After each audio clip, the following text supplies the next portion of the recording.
Bonjour, bonsoir à tous. Bienvenue sur Quête de vérité live. Aujourd'hui, nous sommes le 7 mai 2022. Nous avons Franz Jusmé depuis la Guadeloupe qui va nous faire une présentation titrée Annihilation, résurrection, réincarnation. Y a-t-il une vie après la mort? Il n'y a pas une famille, d'après ce que Franz a écrit dans sa description, il n'y a pas une famille qui ne soit un jour confrontée à la mort. Lorsqu'elle arrive, souvent, nous nous interrogeons sur ce qu'il va advenir du défunt. Cette question a toujours hanté l'humanité. Analysons les thèses des civilisations depuis l'Antiquité et confrontons-les avec les toutes dernières découvertes scientifiques dans notre quête de vérité. Donc, on va donc commencer. On va donc parler de ce sujet, annihilation, résurrection, réincarnation. En petite définition, annihilation, c'est lorsqu'on meurt et qu'il n'advient rien après la mort. C'est-à-dire qu'on est mort, c'est fini, il n'y a plus rien. La résurrection, c'est le fait de ressusciter des morts, alors que la réincarnation, qu'on appelle aussi la transmigration, c'est le fait que l'âme, l'esprit, quitte un corps pour aller dans un autre. Donc, toutes ces thèses-là seront débattues et étudiées dans cette présentation. Donc, comme j'ai commencé à le dire, cette présentation n'est pas une étude biblique ni coranique, et donc elle a pour objectif une analyse historique de l'évolution des croyances dans les sociétés humaines, et aussi présente une approche scientifique de tout cela. Et donc, ne vous attendez pas à une étude des croyances religieuses, etc.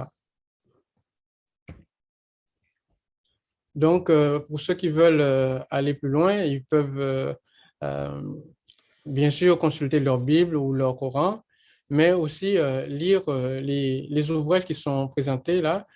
Les Mayas, les Aztèques, on va aussi étudier les croyances de ces peuples-là, qu'on appelle la civilisation mésoaméricaine, c'est-à-dire du continent américain avant qu'ils ne deviennent américains. Donc, il y avait des peuples qui vivaient là, qui avaient une science, comme on va le voir, qui avaient une spiritualité, comme on va le voir. On va donc étudier tout cela. Je vous conseille aussi le livre des morts des anciens Égyptiens, qui est un livre qui décrit la spiritualité, les croyances des Égyptiens sur la mort. Et aussi, je vous conseille aussi un livre qui s'appelle Recherche asiatique, qui va nous permettre de mieux connaître les croyances des civilisations, de la civilisation indienne, donc les hindous, en quoi ils croyaient. On sait qu'ils croient en la réincarnation, mais on va voir dans l'histoire quand est-ce que c'est arrivé, est-ce que c'est récent, est-ce que c'est ancien, tout ça. Donc, tous ces livres-là vous permettront d'aller plus loin dans l'étude de ce sujet. Donc, voilà le sommaire. On va d'abord parler de l'origine de la vie, et on va définir la vie, la mort, et on va aussi parler de la vie après la mort. On fera une étude sociologique de la réincarnation chez les bouddhistes, la réincarnation dans la religion juive, aussi la naissance du christianisme et de l'islam. On verra cette philosophie dans leur religion aussi. On parlera dans une deuxième présentation de la résurrection et des témoignages contemporains, et on verra ce qu'en dit la science. Les origines de la vie. Comme on dit, je pense donc je suis. Donc si nous discutons aujourd'hui, c'est parce que nous sommes en vie. Mais d'où vient la vie? Les scientifiques s'accordent à dire que l'humanité a pris naissance en Afrique, et ils s'accordent à dire que la vie aussi, les formes de vie animale aussi viendraient du continent, qui était l'endroit le plus propice à la vie, parce que dans des endroits très glaciaux, des pôles nord, par exemple, tout ça, ce n'est pas un endroit où il est très facile pour la vie d'apparaître. Et donc, la vie humaine serait donc apparue dans cette zone-là et se serait propagée sur le reste de la planète. Ainsi donc, si la vie est apparue en Afrique, l'Africain a donc aussi été le premier humain à connaître la mort, donc à se poser un certain nombre de questions et donc à philosopher sur que pourrait-il advenir après la mort. Donc, qu'est-ce que la mort? La mort, c'est l'absence de la vie, mais ce n'est pas aussi simple parce que la vie se mesure. Et suivant la précision de l'outil que nous disposons, on peut décider de l'absence de vie ou de l'absence de mort, et donc de mort. Par exemple, quelqu'un qui est vivant, on le voit marcher, bon, on définit qu'il est vivant. Mais si cette personne-là est couchée, bon, on commence à se poser des questions. Si on s'approche d'elle, on voit qu'elle ne respire plus, on ne voit pas de souffle, on ne sent pas de pouls, on peut dire que la personne est morte. Et pourtant, avec des machines qui sont capables d'avoir des mesures physiologiques plus poussées, on peut dire que finalement, cette personne-là, elle n'est pas morte. Donc, la mort n'est pas si simple à définir. Bien sûr, quand la personne, le corps a atteint la décomposition, bon là, il n'y a pas de problème, mais dans la phase intermédiaire, la mort peut quand même être difficile à déceler. Et la vie aussi. Donc, on voit ici un certain nombre d'instruments technologiques récents qui nous permettent donc de mesurer la vie. Et évidemment, en fonction de l'instrument qu'on utilise, on n'aura pas le même résultat sur une personne qui est supposée morte. On a même maintenant des scanners, hein, des IRM, imagerie par résonance magnétique, qui nous permettent de détecter l'activité électrique dans le cerveau et donc de procéder à un diagnostic clinique pour statuer sur une éventuelle mort cérébrale. On comprend donc que quelqu'un qui a vécu il y a 100 ans ne serait pas en mesure de déceler la vie avec des mesures aussi précises. Maintenant, on va donc aborder cette question de la vie après la mort dans les civilisations antiques. Comme je l'ai dit au départ, l'Africain a donc été le premier à se poser la question de la vie après la mort, mais nous ne sommes pas les seuls.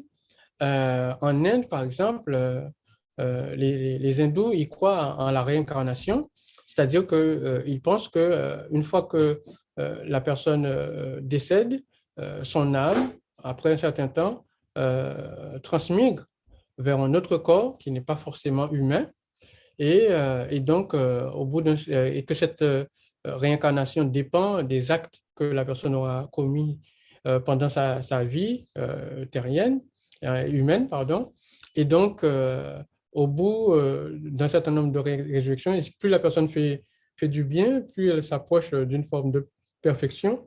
Et à la fin de toutes ces réincarnations, elle va donc fusionner avec les dieux, donc dans des lieux célestes. Les Aztèques, les Mayas et les Incas, qui sont donc des peuples d'Amérique, avaient aussi une croyance sur l'immortalité de l'âme, et ils pensaient donc que l'âme allait donc au ciel, hein, dans les étoiles que nous voyons, lorsque la personne mourait. Et donc, c'était un peuple qui avait ce respect pour les morts, et il rendait un culte aux morts, etc. Donc, c'est un peuple qui possédait un certain savoir, comme les Indiens, un savoir mathématique, astronomique, astrologique et en médecine.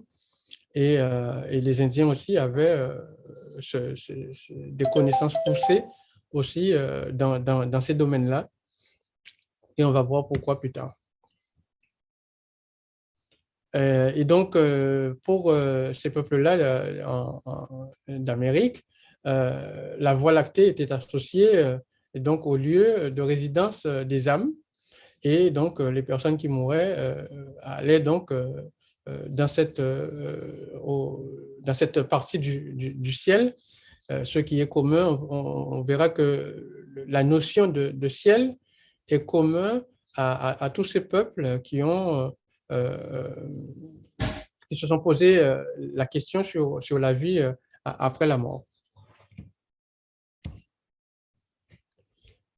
Les Égyptiens aussi ont abordé cette question de la vie après la mort. Et Osiris est supposé être le premier homme enfin, qui est sorti du séjour des morts. Ben, bien évidemment, c'est un mythe, mais c'est la première civilisation qui a théorisé cette notion de vie après la mort et de résurrection par écrit. Et on a des preuves archéologiques qui datent de l'Ancien Empire vers moins de 1500, c'est-à-dire il y a environ 4500 ans. Cela dit, c'était une philosophie qui datait de bien avant. Enfin, dans cette étude, on utilise des dates prouvées par l'archéologie, mais tout en sachant que la philosophie peut être bien antérieure parce que l'écriture est apparue il n'y a pas si longtemps que ça au sein de l'humanité.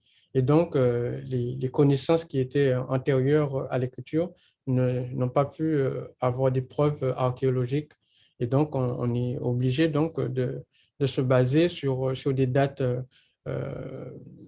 qui peuvent être manifestées par des textes historiques. Donc, on a cette présentation du jugement dernier au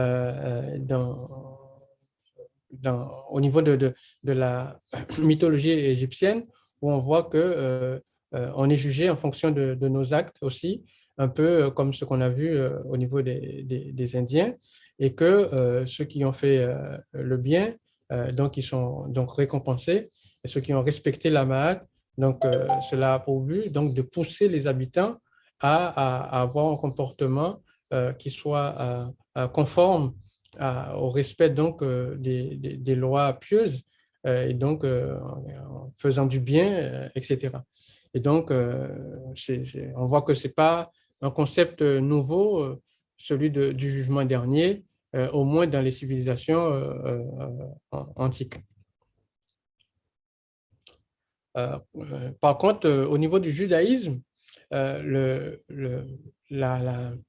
l'idée d'une vie après la mort n'a pas été très récente, très ancienne, pardon, parce que quand on étudie, par exemple, la Bible, on voit qu'Abraham n'a jamais dit qu'il pensait qu'il serait ressuscité, que son âme irait au ciel, Noé non plus. Ils n'ont jamais fait état d'un espoir, d'une vie après leur mort. On voit plutôt qu'ils avaient plutôt une croyance dans l'annihilation. D'accord? Parce qu'on le voit effectivement dans Ecclésiaste 9, 10, fais tout ce que ta main trouve à faire, fais-le avec force, car il n'y a ni œuvre, ni pensée, ni science, ni sagesse dans le séjour des morts où tu vas. Donc, les personnages anciens n'avaient donc aucune idée de la vie après la mort. Et donc, c'est une philosophie qui va être très récente, qui va donc entrer dans la Bible entre le 4e et le 2e siècle avant notre ère. Le christianisme aussi a donc intégré cette idée de la résurrection bien sûr, on peut se demander comment est-ce que c'est arrivé aussi rapidement et d'où ça nous vient. On peut citer dans sa lettre de Pâques de 367, Anastase d'Alexandrie, donc une ville égyptienne, ça doit être souligné, donc Alexandrie qui se trouvait aussi en Égypte. C'est lui qui a donné les livres qui devaient figurer dans le Nouveau Testament qu'on appelle le canon biblique. Et donc, on peut s'étonner que ce soit des personnes qui sont en Égypte qui ont défini le canon biblique et que cette même Bible ne contenait pas au départ cette philosophie de la résurrection ou de la vie après la mort, et que subitement, cette philosophie fait son apparition dans la Bible. On peut se poser aussi la question, est-ce que le Dieu de la Bible ne savait pas qu'il allait ressusciter les personnes qui faisaient partie de son peuple choisi, alors que des peuples comme les Égyptiens ou les Aztèques et les Hindous croyaient déjà en une vie après la mort et en une fin au ciel, dans des lieux célestes. Donc, ce sont des questions donc, qu'on peut se poser quand on analyse la soudaineté de l'apparition de cette philosophie dans la Bible. Après avoir parlé de cette canonisation, on peut aussi s'étonner du fait qu'il existait plus de 70 évangiles en circulation et que le plus ancien évangile connu, qui est celui de Marc, ne faisait pas mention de la résurrection de Jésus. On peut voir ça dans le Codex Vaticanus et le Codex Sinaiticus. Et donc, cette idée dans la résurrection de Jésus ne faisait pas partie de ces évangiles-là.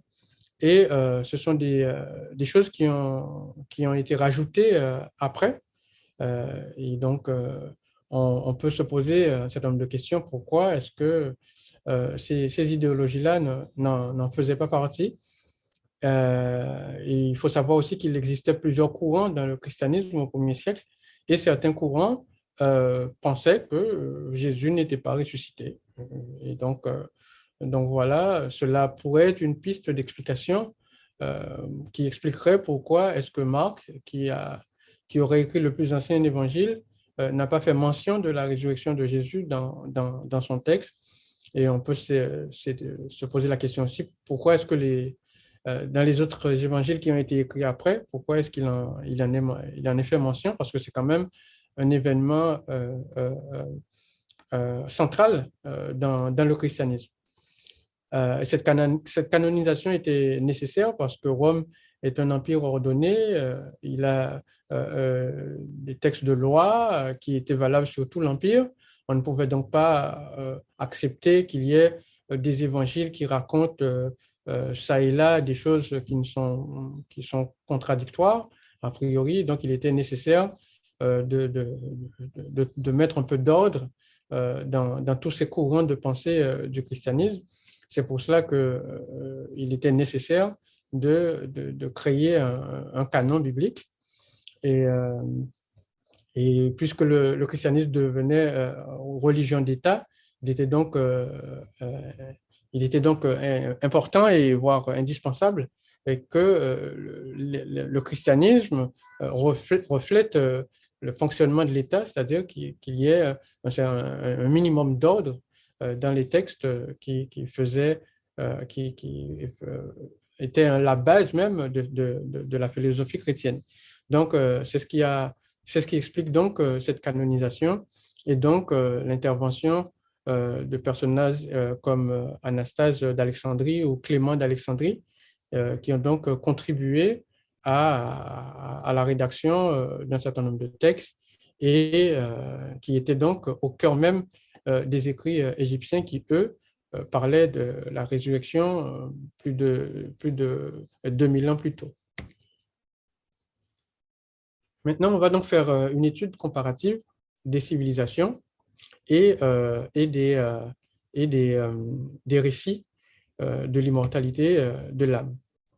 Mais avant de faire cette étude comparative, on, on doit se poser la question où se trouve l'Égypte. C'est une question dont la réponse paraît évidente, mais si vous cherchez à faire du tourisme, vous tapez Moyen-Orient, on va vous proposer l'Égypte. Mais si vous cherchez à faire du tourisme en Afrique, on ne vous propose pas l'Égypte en général, parce que l'Égypte est bizarrement placée en Moyen-Orient.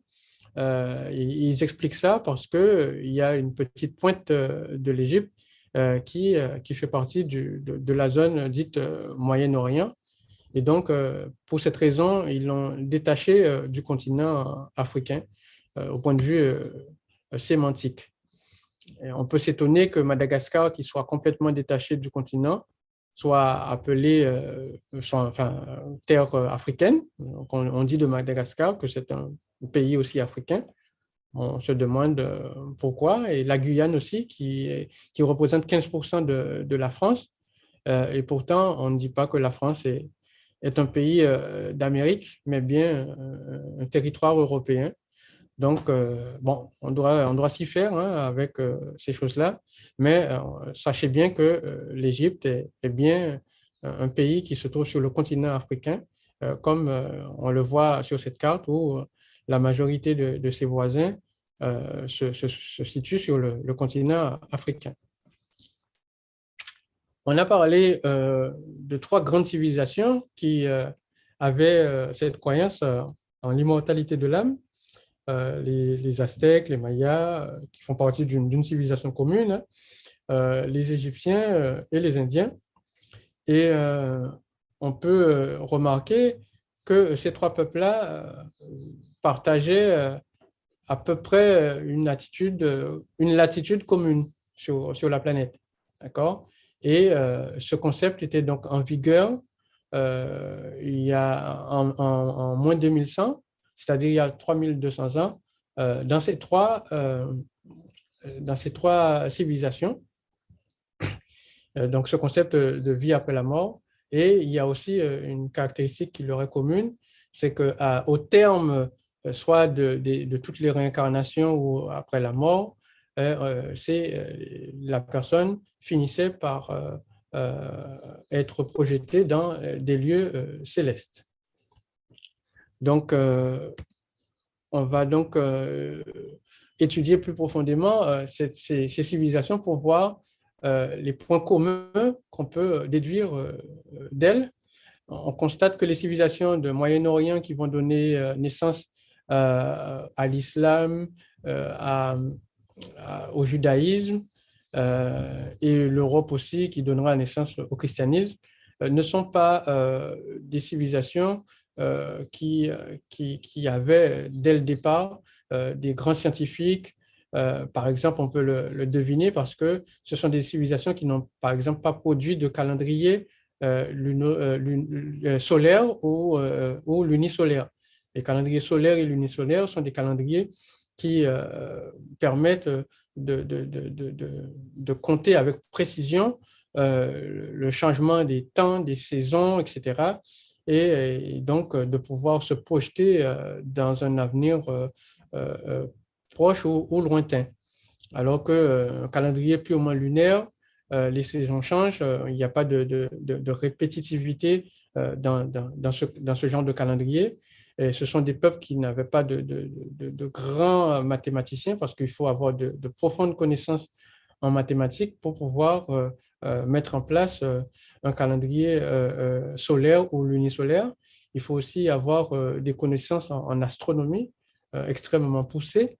Et on se rend compte que les gens qui n'ont pas eu cette expérience de philosophie de vie après la mort n'avaient pas cette connaissance en astronomie et c'était donc pas de grands observateurs du ciel et qui se trouvaient peut-être pas aussi sur la bonne latitude comme je l'ai montré dans les slides précédents, parce que le fait de se trouver sur cette latitude-là était très important parce que ça permettait d'observer le ciel dans des conditions idéales. Et donc, c'est ces conditions idéales-là qui ont permis à ces sociétés d'étudier le ciel, de produire un calendrier et donc aussi de supposer qu'après la mort, on irait dans ces lieux célestes. Et on voit aussi que deux d'entre elles, l'Égypte et la civilisation mésoaméricaine, ont produit, ont créé des pyramides dont les vestiges sont toujours présents, qu'on peut visiter au jour d'aujourd'hui.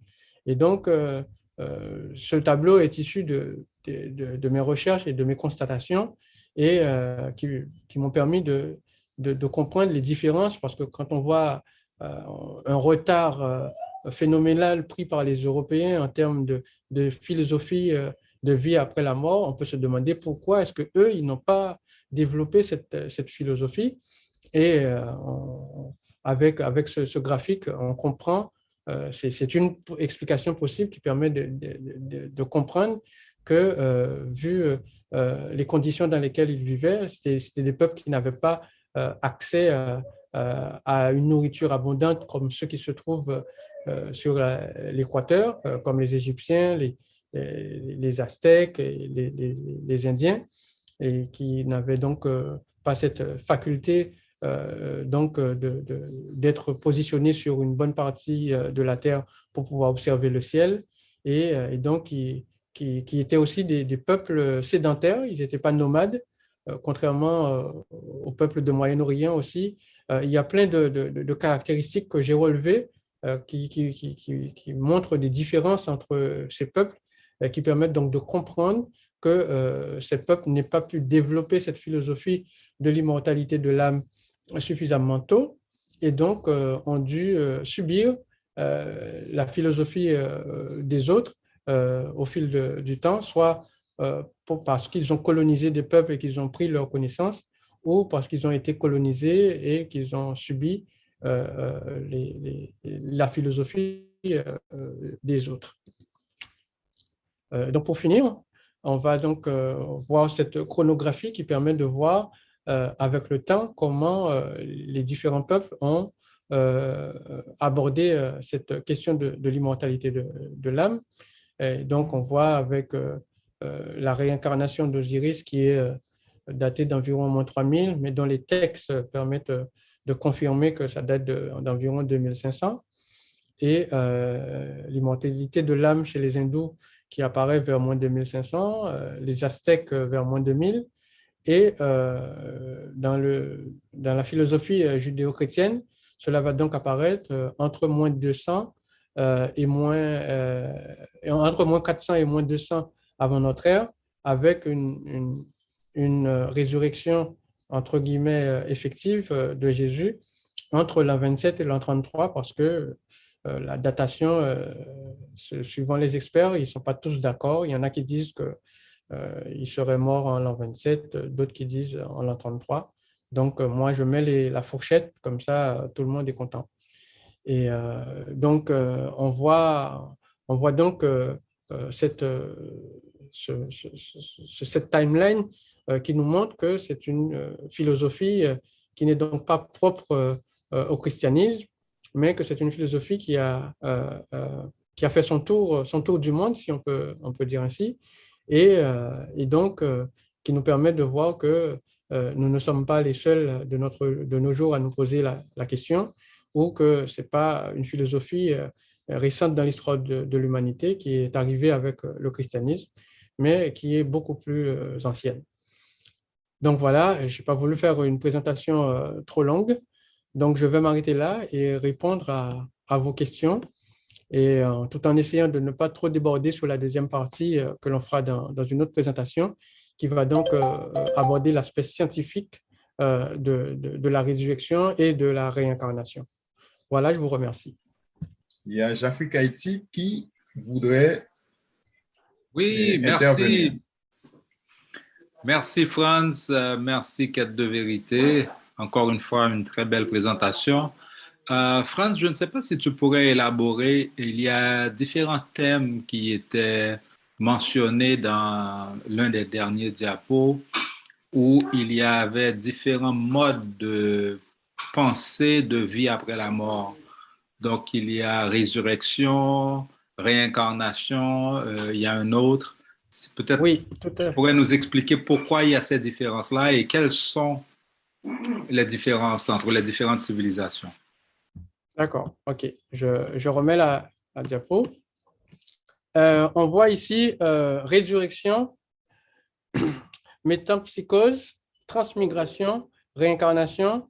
Et la résurrection, je l'avais défini plus tôt, c'est le fait de sortir du séjour des morts et de revenir dans un corps humain en général.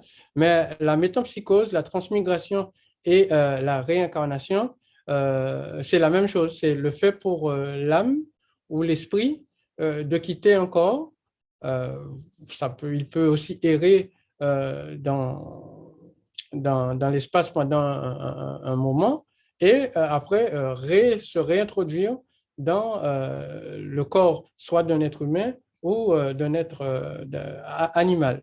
Et donc, les civilisations qui ont abordé cette question de résurrection et de transmigration, ce sont les Égyptiens et les Hindous. Par contre, les Aztèques, eux, n'ont pas abordé cette question de résurrection. Pour eux, une fois que l'homme meurt, son esprit rejoint directement la Voie lactée, la zone qui est considérée comme la Voie lactée. Et donc, il disait que chacune des étoiles était l'âme d'un des leurs.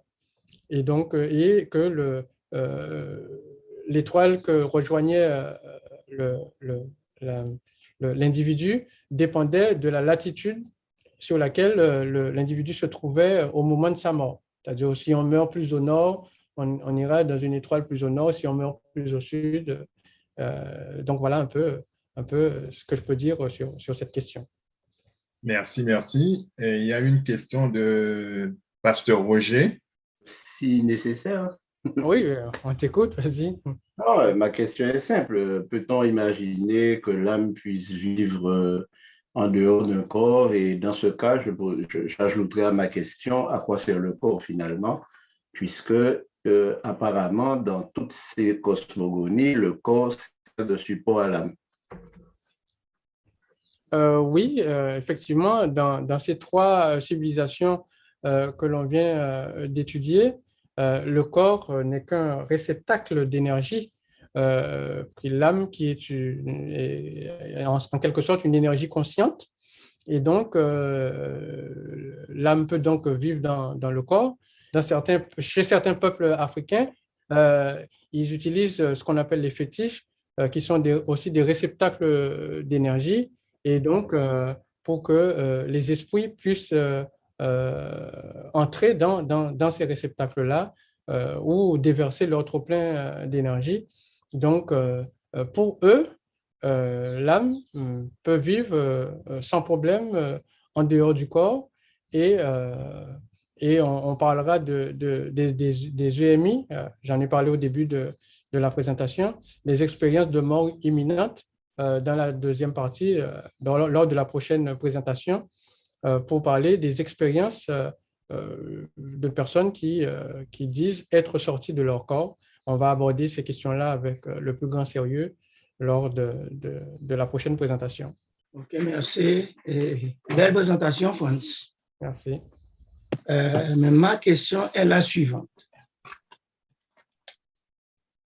Acceptant le fait que l'homme est apparu autour des Grands Lacs,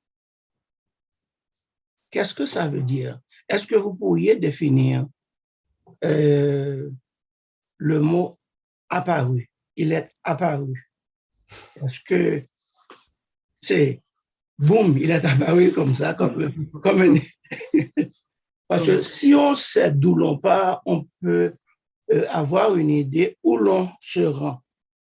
Cette question m'a toujours intrigué. La Bible dit l'homme a été créé. Les scientifiques disent que l'homme est apparu. j'étais dans une classe à l'école secondaire Notre-Dame et je parlais avec un professeur de biologie qui me disait que il n'y a pas plus que 2 semaines, il enseignait à ses enfants. Le prof, c'est un blanc qui m'a dit qu'il est jamaïcain. Il m'a expliqué comment il est jamaïcain, parce qu'il est né en Jamaïque. Il m'a dit qu'il a dit à ses élèves qu'il étudiait avec ses élèves que l'homme est apparu autour des Grands Lacs en Afrique. Mais c'est le mot apparaître que je questionne. Qu'est-ce que ça veut dire? OK. Il y a plusieurs thèses. Il y a les créationnistes qui pensent que l'homme a été créé dans sa forme, dans sa physionomie actuelle. Et il y a les évolutionnistes qui pensent que l'homme a évolué à partir des primates pour atteindre la physionomie actuelle que nous connaissons. Lorsque les scientifiques parlent d'apparaître, ils parlent bien sûr du stade d'hominidé que nous avons actuellement, c'est-à-dire ce qu'ils appellent l'homme moderne. Donc, les premiers spécimens de l'homme moderne auraient été trouvés en Afrique. C'est pour ça qu'ils parlent d'apparaître, mais ce n'est pas une apparition qui se ferait comme un claquement de doigts. Il faut savoir que la thèse de l'évolution, c'est une théorie. Ce n'est pas un fait scientifique. Il y a beaucoup de scientifiques qui ne s'accordent pas avec cette thèse-là. Mais comme c'est une théorie qu'on n'a pas mieux, hein, donc pour l'instant, c'est elle qui est enseignée. Lorsque l'on aura mieux, évidemment, on passera à autre chose. C'est ce qui est bien avec la science, c'est que la science ne ferme pas son livre. Le livre de la science reste ouvert et on y va à petite dose. Mais quand on n'a rien du tout au niveau scientifique, on émet une thèse qui a une certaine cohérence. Quand on voit que, par exemple, le coronavirus, il y a eu des variants qui ne se ressemblent pas au coronavirus d'origine, on peut comprendre que la vie évolue. D'accord? Quand on regarde aussi, même au cours de sa vie, d'un papillon qui était une chenille, donc on peut voir que le papillon, il a changé de forme au cours de sa vie, mais la science n'est pas en mesure de prouver que l'être humain a été un singe et qui est devenu un être humain tel qu'il est aujourd'hui. Donc, c'est une thèse qui peut s'entendre, mais qui ne remet pas en cause le fait que chaque espèce se reproduit conformément à ses caractéristiques génétiques. Et merci. Bon, comme je dois quitter peut-être un peu plus tôt aujourd'hui, donc je pose mes questions en amont. Merci de me donner la parole.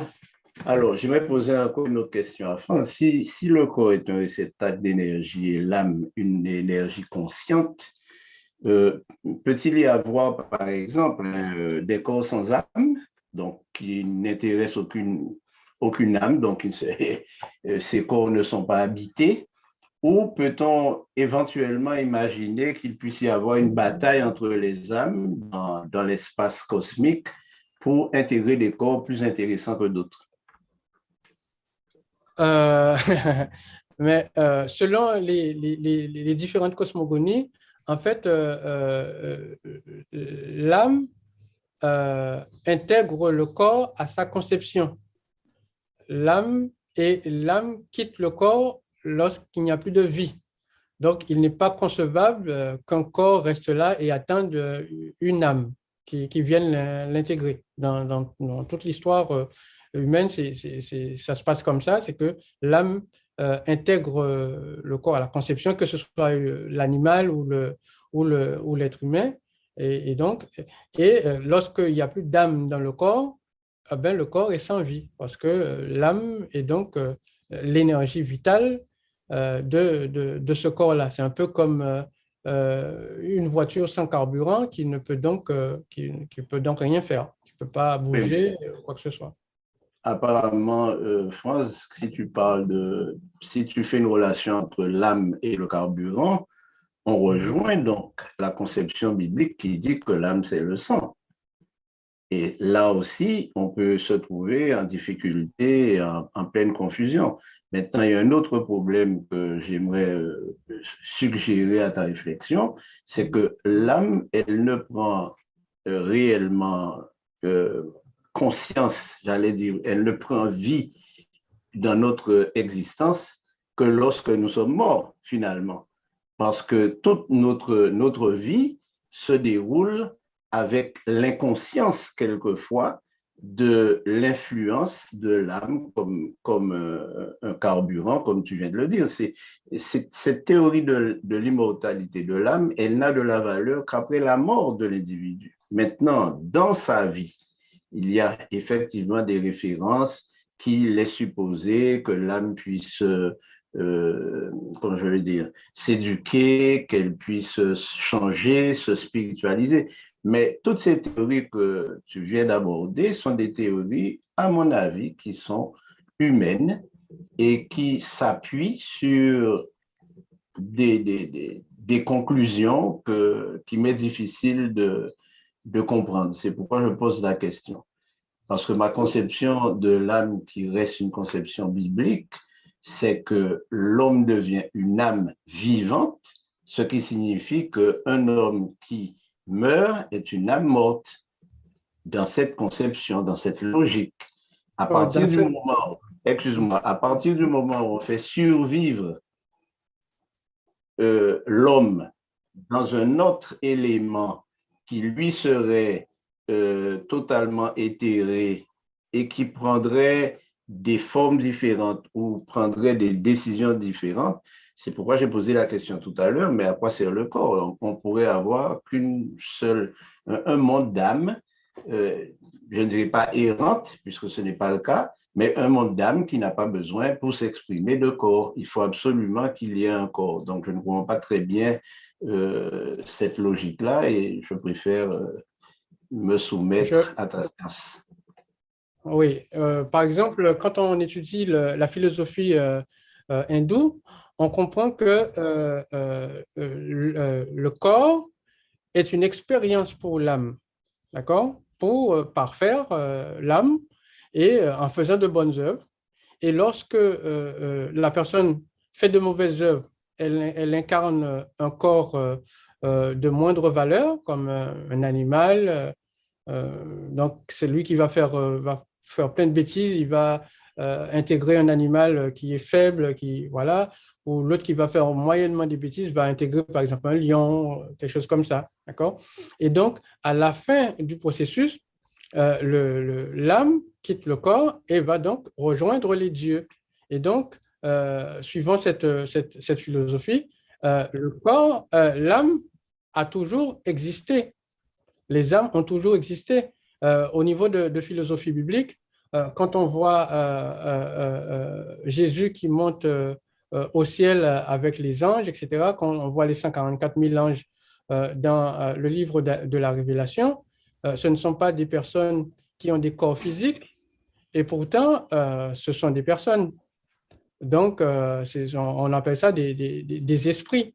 L'ange Gabriel, par exemple, n'a pas de corps, c'est donc un esprit. Et c'est dans ce sens-là que les différentes cosmogonies avaient établi la définition d'un esprit ou d'une âme. C'est donc une personne qui n'a pas de matérialité, mais qui donc existe.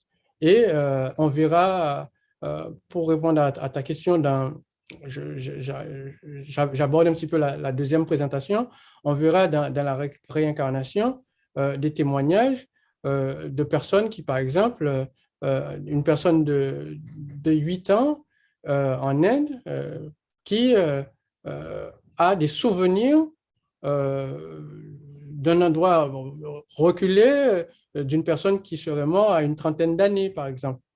D'accord? Et ils disent que c'est la réincarnation que cette nouvelle personne est la réincarnation de la personne ancienne.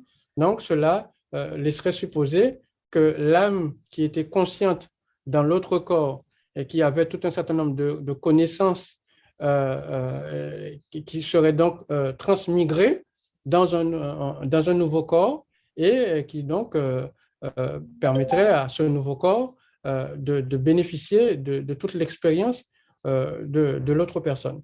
Donc moi, je ne suis pas là pour prendre parti, hein. Je suis là juste pour étayer.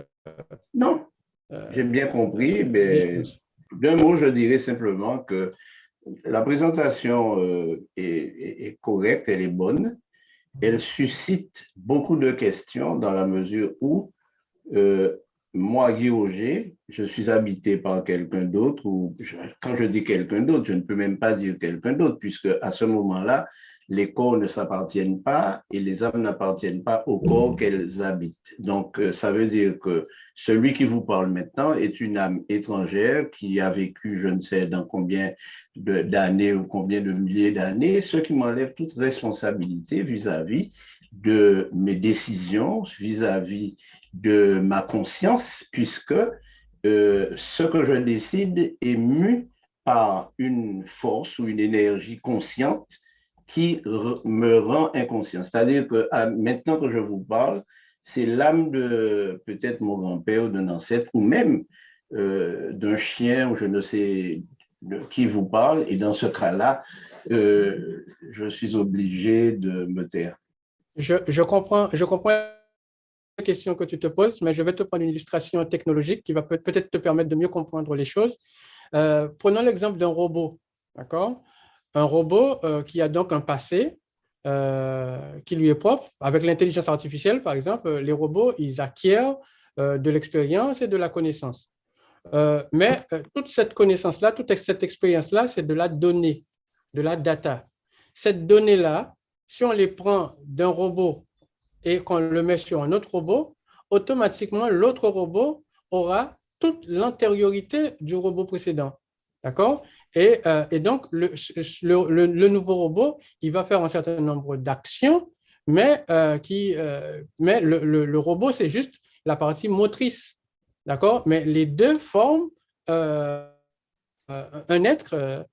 Le robot seul, sans le logiciel, il n'est rien, il ne peut même pas bouger un bras. Le logiciel seul, sans le robot, ne peut rien. Mais lorsque les deux fusionnent, cela donne un robot qui peut bouger, qui peut prendre des décisions, qui peut faire des choses, etc. Donc, j'espère que ça va te permettre de mieux comprendre un petit peu. Non, je ne vais pas comprendre parce que l'intelligence artificielle, pour qu'elle fonctionne, c'est un homme qui doit la concevoir et aucun robot ne peut prendre des décisions en dehors des données qu'on a rentrées.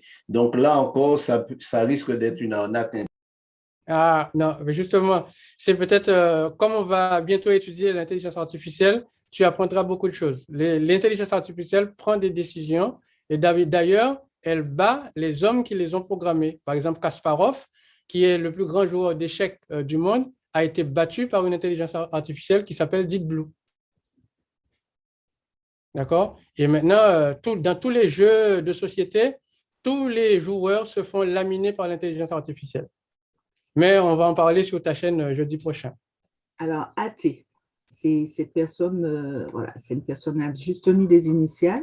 Alors, c'est AT qui dit, alors, justement, AT te rejoint, Franz, en disant exactement, de nos jours, l'intelligence artificielle peut prendre elle-même des décisions sans l'intervention de l'homme. C'est très dangereux même. Alors, Franz cite l'Ecclésiaste pour dire qu'à l'époque, on ne parle de vie après la mort, en Ecclésiaste 9, verset 10, mais si tu prends Ecclésiaste 12, verset 14, il y a la notion de jugement, donc des destinées différenciées. Il continue en disant, donc dans l'Ancien Testament, il n'y a pas la notion d'annihilation, mais bien d'une notion possible d'un au-delà, sinon le jugement n'a pas de sens. Ce que je peux lui dire, c'est qu'on est obligé de faire des déductions sur la vie après la mort, mais il n'y a pas de texte qui parle de la vie après la mort dans les textes anciens qui sont antérieurs à l'an 400. avant notre ère. Donc, ce sont les textes postérieurs, évidemment, les petits prophètes, etc. Évidemment, eux aussi, ils en parlent, mais les textes qui sont antérieurs, comme je lui ai dit, elle ne trouvera pas un verset où Abraham disait qu'il va être jugé, il va être ressuscité. Voilà, elle ne va pas trouver ce genre de choses. En tout cas, pas à ma connaissance. Bonjour, Franz, à nouveau, merci, c'est tellement fascinant tout ceci, mais je ne peux m'empêcher d'avoir ce sentiment que l'humanité a très peu progressé dans sa quête de réponse à ces questions fondamentales, comme je te mets sous la sellette, mais c'est parce que nous sommes tous dans le même bain là. Je te demande de faire un peu de prédiction, de voir d'où penses-tu va nous venir la prochaine grande réponse. C'est-à-dire, quand tu donnais l'exemple de l'ordinateur, ça me fascinait, mais en fait, quelque chose de plus simple, comme une cassette qu'on met dans un appareil pour jouer de l'audio. Tu sais, l'appareil peut avoir différentes formes, mais c'est toujours le même son qui avait été enregistré par la technologie qui va continuer à jouer. On pourrait regarder ça aussi. Mais toujours est-il que nous sommes en train de faire des comparaisons bancales parce que c'est pas la même chose que la réalité humaine. Nous n'avons pas encore de réponse à la question. Alors, moi, ce que je te demande, c'est est-ce que tu prévois, tu perçois les recherches qui se font en intelligence artificielle avec des grandes bases de données comme étant l'endroit où on va peut-être faire la prochaine grande découverte qui nous expliquera tous ces questionnements par rapport à qui nous sommes, d'où nous venons, où pourrions-nous aller, ou ce sera au niveau de la génétique, compréhension du corps humain, du fonctionnement de l'humain, ou encore l'exploration de l'espace. Car je me rappelle dans une présentation antérieure, vous nous disiez que nous ne pouvons pas aller trop loin par rapport aux distances et le nombre d'années que nous vivons. Donc, je te pose toutes les questions et tu dois nous donner toutes les réponses. Oui, excellent. Bon, je vais prendre le temps nécessaire pour bien répondre à tout cela. Effectivement, le problème de distance est un problème majeur pour se déplacer entre les différentes étoiles, parce que quand on voit une étoile dans le ciel, en fait, c'est un système solaire qui est comme un peu notre système solaire avec des planètes qui tournent autour. Et certaines planètes qui tournent autour de ces soleils sont à distance on appelle la zone habitable, comme nous, donc qui pourraient par exemple abriter la vie. Donc, c'est les télescopes qui permettent de trouver ces planètes potentielles où la vie pourrait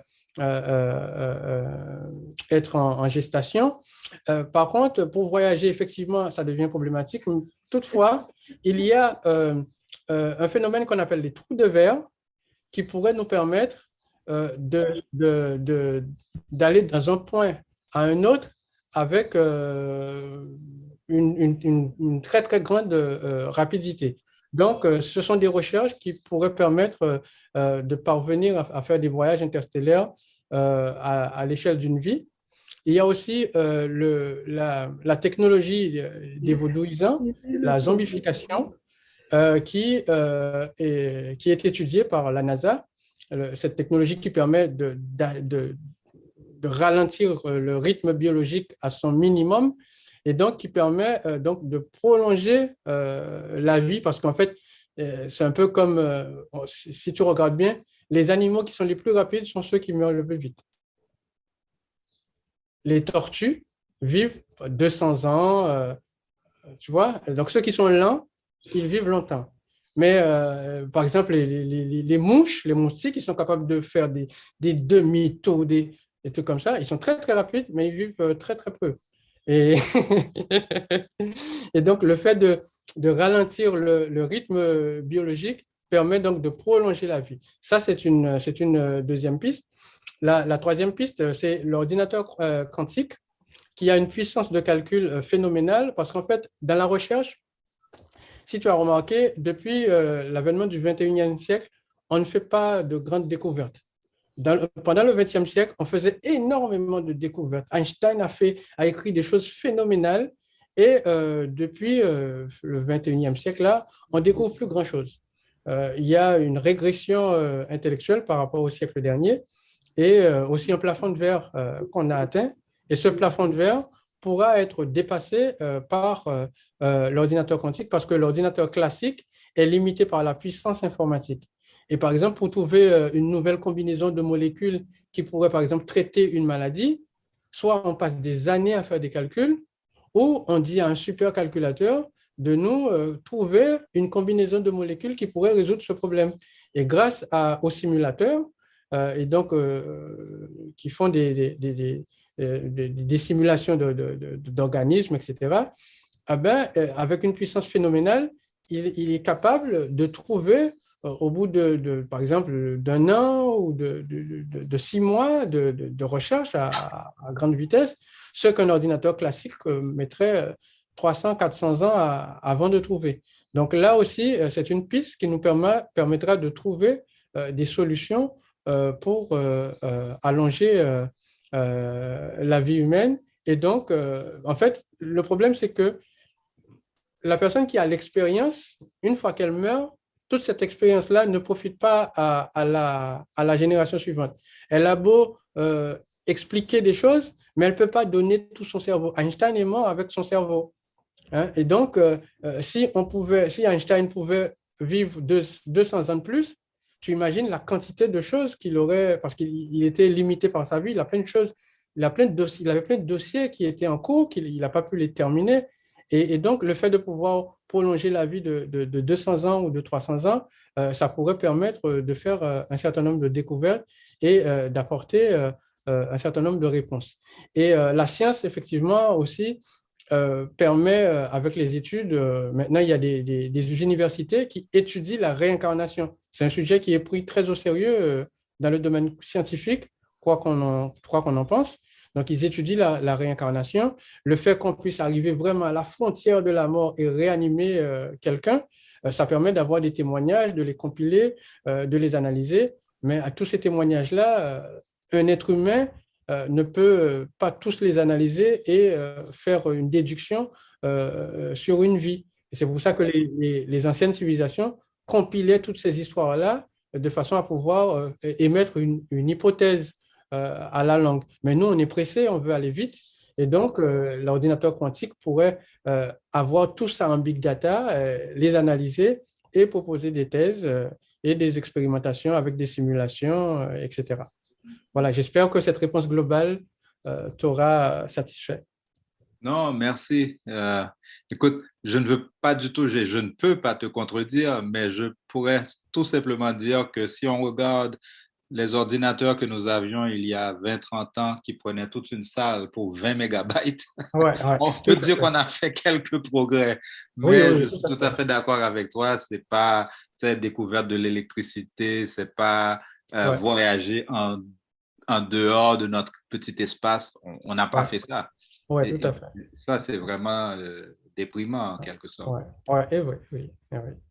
Oui, bonjour et bonsoir à tous. J'aimerais féliciter France encore pour sa présentation qui était très étoffée. J'aimerais faire une intervention et puis poser aussi quelques petites questions aussi. Comme intervention, j'allais dire que l'intervention vient avec la question parce que France a commencé avec les Mayas, ensuite il est passé en Égypte et ensuite il a parlé de l'Inde ou l'inverse. Alors, j'aimerais savoir s'il pouvait nous donner la chronologie de cette première question. Donc, c'est s'il pouvait nous donner la chronologie donc, du développement de l'idée de la vie après la mort. Où est-ce que ça a commencé?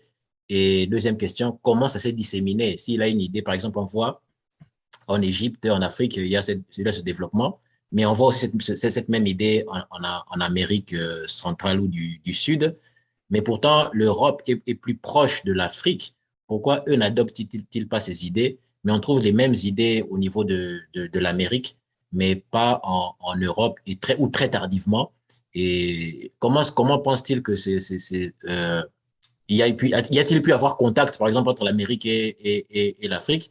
Et pourquoi est-ce que l'Europe ou les parties asiatiques qui sont plus proches de l'Afrique et de l'Inde n'adhèrent pas à ces idées, alors que, comme j'ai dit, ils sont plus proches, alors que l'Amérique est lointaine. Mais qu'est-ce qui fait qu'une civilisation adopte cette idée et pas une autre? S'il peut répondre, donc je crois que ça fait déjà deux questions là. Ouais. Troisième question, ça sera, il a parlé un moment des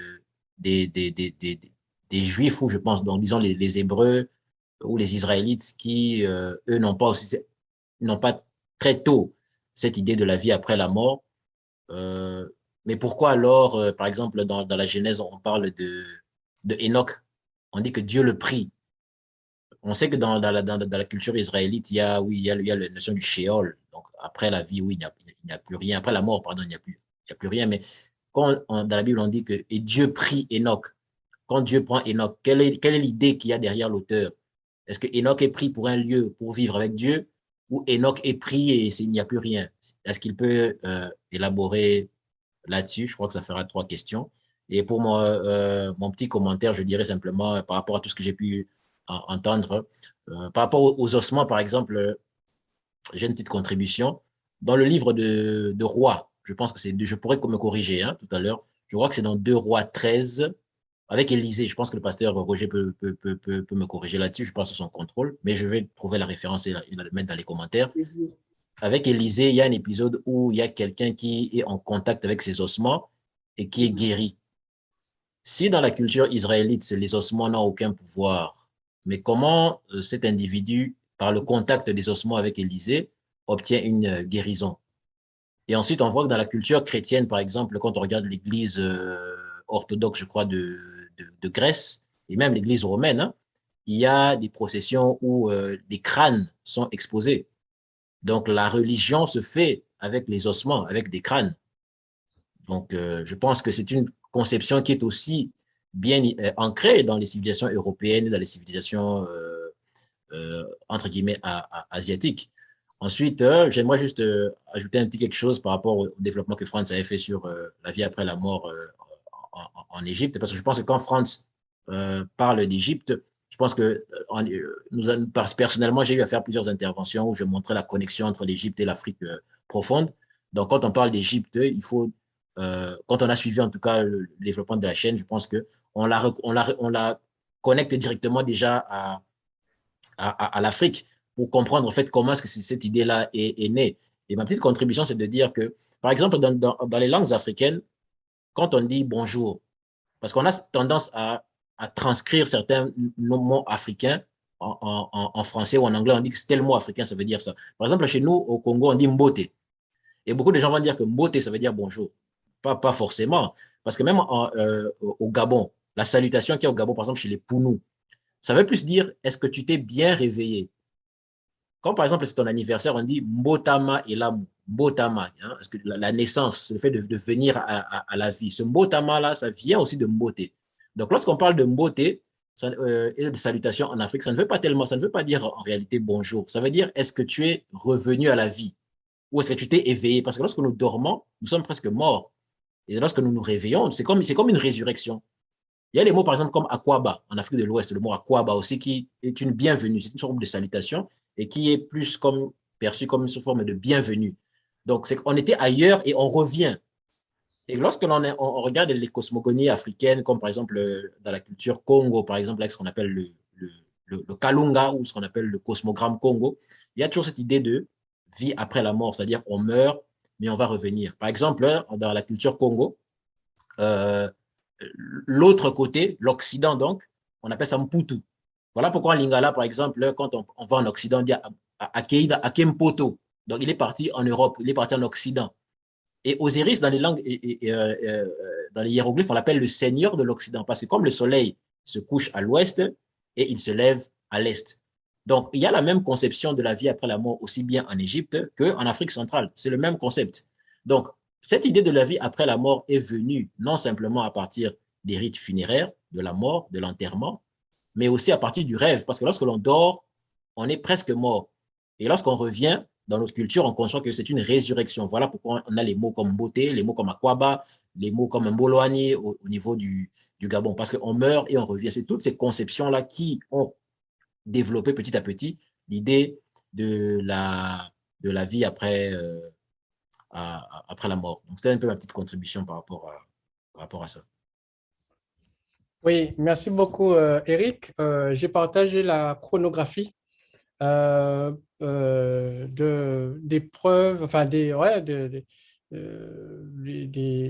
mentions de ces philosophies-là un petit peu sur la planète. Et on voit que les preuves les plus anciennes sont en Égypte, et après on passe par l'Inde. Les peuples du Moyen-Orient, c'est plutôt vers moins 400 que l'on trouve ces traces-là. Et donc, on voit que comme je l'avais dit dès le départ, hein, tu n'étais peut-être pas encore connecté, ce sont les Africains qui se sont posés, qui ont été les premiers à se poser des questions de la vie après la mort, parce qu'ils ont été les premiers à expérimenter la mort, puisque la vie est née en Afrique. Donc, ils se sont posés ces questions-là. Et tu as demandé aussi pourquoi est-ce que les Européens, eux, ils n'ont pas développé ces philosophies-là. Donc, j'avais expliqué que ce que j'ai remarqué dans mes études, c'est que les peuples qui ont développé cette philosophie dans leur texte, c'était des peuples qui avaient un certain nombre de caractéristiques.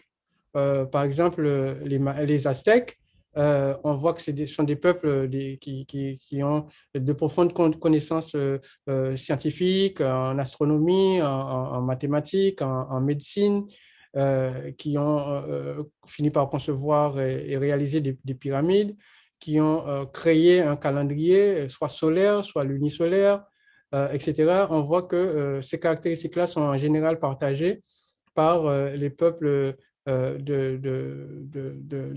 du continent américain, du continent africain et de l'Inde. Par contre, ce qu'on peut remarquer, c'est que les peuples actuellement qui sont devenus sédentaires, mais qui étaient des nomades ou qui n'étaient pas positionnés dans des endroits où ils pouvaient pratiquer la science, ces peuples-là n'ont pas ces philosophies-là dans leur cosmogonie.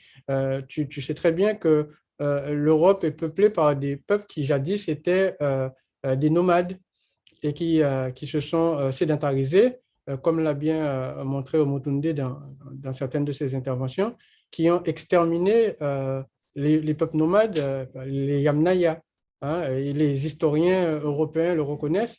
Donc les Yamnaya, qui viennent du Caucase, hein, de l'actuelle Russie, et donc étaient des nomades, et ils ont exterminé tous les peuples endogènes qu'il y avait sur le continent européen. Et donc on peut comprendre que si ces peuples-là d'origine avaient des connaissances sur l'immortalité de l'âme, que ces barbares-là aient pu faire disparaître ces connaissances en même temps que ces peuples-là. Voilà les éléments de réponse que je pouvais t'apporter. Très bien. Merci beaucoup. Alors, on va remercier tous les amis de YouTube qui sont restés jusqu'à 7 heures avec nous, les amis de Zoom. On vous donne rendez-vous à la semaine prochaine, à samedi prochain, pour une autre émission. Merci encore une fois, Franz. On se donne rendez-vous la semaine prochaine.